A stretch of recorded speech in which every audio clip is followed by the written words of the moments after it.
Greetings, fellow dungeon delvers, and welcome to Dorans and Dragons. My name is Justin, and I'm going to be your guide to bringing your favorite League of Legends champions to life in Dungeons and Dragons.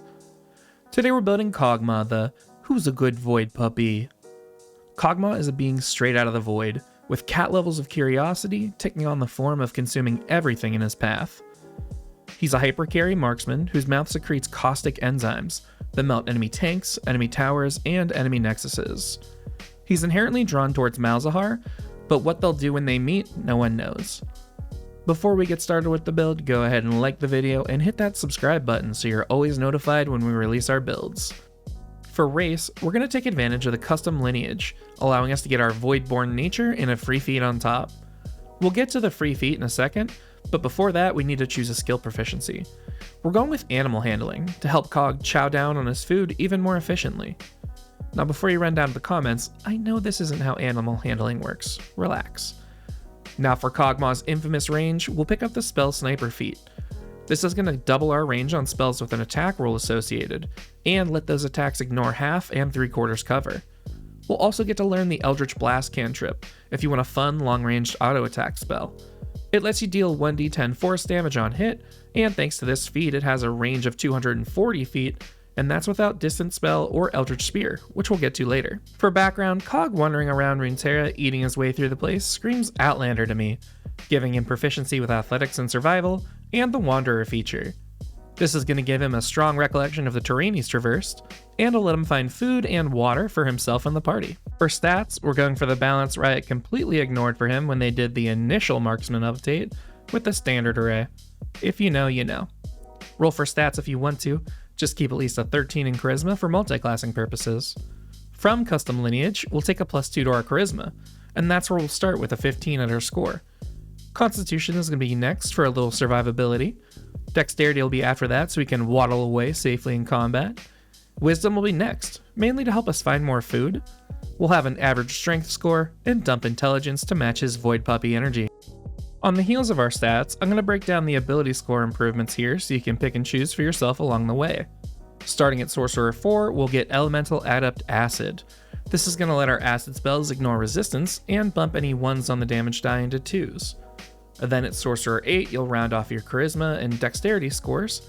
At Warlock 4, you'll max your Charisma with another 2 points. And finally at Warlock 8, take 2 points into your Dexterity for some extra AC and Initiative.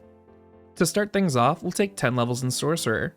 The first thing we'll need to do at this point is choose our Sorceress origin, which is where our powers are derived from. Draconic Bloodline is going to give us a lot of good features to enhance our acid damage spells, and give us a little bit of defensive ability as well, which we'll need since you know how squishy Kog is. We need to narrow down our dragon ancestor to match up with the damage type we'd like to utilize, so we'll go with a black dragon to get the acid damage type association. Draconic Resilience is going to give us a +1 maximum HP per level in Sorcerer, and a new way to calculate our AC, which will be 13 plus our Dex mod. This isn't going to let us get tanky, but it should help you survive a few more hits while your support remembers they're supposed to be peeling for you. So we have Eldritch Blast, but what about some other first level spells and cantrips that'll help us take advantage of Kog's kit? Acid Splash is a cantrip that'll give us a Runon's Hurricane effect, by letting us choose 1 or 2 creatures within 5 feet of each other, and firing off a blob of acid at them, dealing 1d6 acid damage to each if they fail. We'll get our Q, Caustic Spittle, from Chromatic Orb, which can also benefit from Spell Sniper, giving us a range of 180 feet, and letting us throw a sphere of acid that deals 3d8 damage. Our last first level spell is also going to be our E, Void Ooze, in the form of the Grease spell. You'll vomit out a 10-foot square of adhesive slime, forcing a dex save on any creature standing in the area, making them fall prone if they fail, and turning the whole space into difficult terrain. My favorite sorcerer feature by far is their Metamagic ability, which is fueled by their sorcery points. We have a few options that are critical to the build, so I'll break those down for you. First we have Distance Spell, which is going to let us spend a sorcery point to double the range of our spells. The other important one is Transmuted Spell, which is going to let us turn our non-acid spells into acid spells. Speaking of those non-acid spells, we only have 1 2nd level spell to focus on in this build for our W, Bioarcane Barrage, and that's going to be Scorching Ray, which lets you launch a volley of 3 rays of fire, each dealing 2d6 fire damage if the spell hits. Spell Sniper extends the range of this spell out to 240 feet, letting you really pick off the carries in the back. Remember, we want to use Transmuted Spell to swap that fire damage out for acid damage, to take advantage of our multiple sources of acid damage amplification. Elemental Affinity is one of those damage amplifications I was just talking about, given to us by choosing a black dragon for our draconic ancestry. Anytime we deal acid damage, we can take a single roll of those damage die and add our charisma modifier to it. And if you choose to, you can spend a sorcery point to gain resistance to that damage type for an hour. The last piece for the sorcerer side of the equation is going to be our ultimate, Living Artillery, which we'll get with the 4th level spell, Vitriolic Sphere. Now we wanted to get some AoE and distance going here, and since Vitriolic Sphere is already an acid damage spell, we can use Distance Spell instead, to increase the range of the spell to 300 feet. So you'll yeet out a giant blob of acid, crashing down in a 20-foot sphere splash, forcing a dex save on all creatures in the area. If they fail, they take 10d4 acid damage initially, and another 5d4 acid damage at the end of their next turn. And even if they make the save, they still take half of the initial damage. Now here's where the build gets a little convoluted. At level 10, Warlocks with the Undead Patron get a feature that replicates Kog's passive perfectly. However, that is a 10 level investment, where besides the passive, the only thing we really get is a little damage on Eldritch Blast, which you may not want to use anyway, and Elemental Bane as the armor MR shred for a Q.